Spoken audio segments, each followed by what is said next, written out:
Bonjour à toutes et à tous.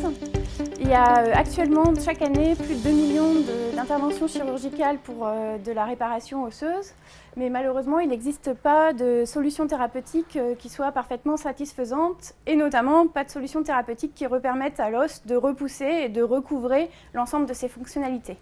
C'est donc à cette question et à cet enjeu de santé que nous nous sommes intéressés dans le cadre du projet KitCap en développant toute une famille de matériaux qui a des propriétés spécifiques. Et donc, je vais pouvoir vous en parler de manière un peu plus détaillée pour vous expliquer en quoi elles sont intéressantes. Alors, évidemment, ce sont des matériaux qui sont biocompatibles, non toxiques.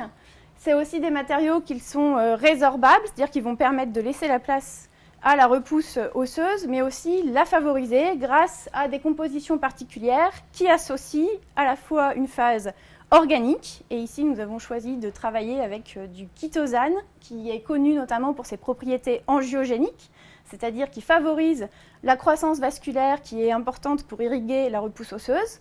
Et à cette phase organique, on associe une phase minérale, ici de l'hydroxyapatite, qui est tout à fait analogue au minéral osseux et qui, en se résorbant, va libérer à la fois des briques de calcium et des briques de phosphore importantes pour la repousse osseuse.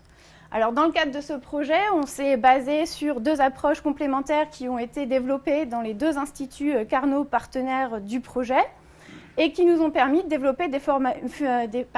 formulations qui sont extrudables et donc dont on va pouvoir les mettre en œuvre grâce à des technologies d'impression 3D.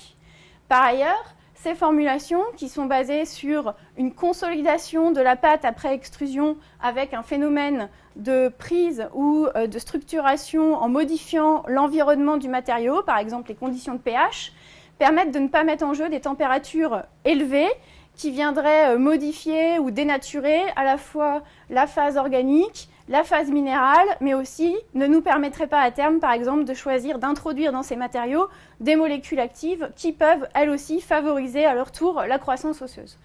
Donc il y avait un véritable enjeu sur le travail de développement de ces familles de matériaux qui peuvent aller de matériaux qui ont vraiment une majeure partie organique ou une forte partie inorganique et qui vont permettre à terme, grâce à l'impression 3D, de choisir et de designer des matériaux à façon en optimisant à la fois la porosité, comme on a pu le montrer grâce à la preuve de concept que nous avons réalisée dans le cadre du projet KitCap,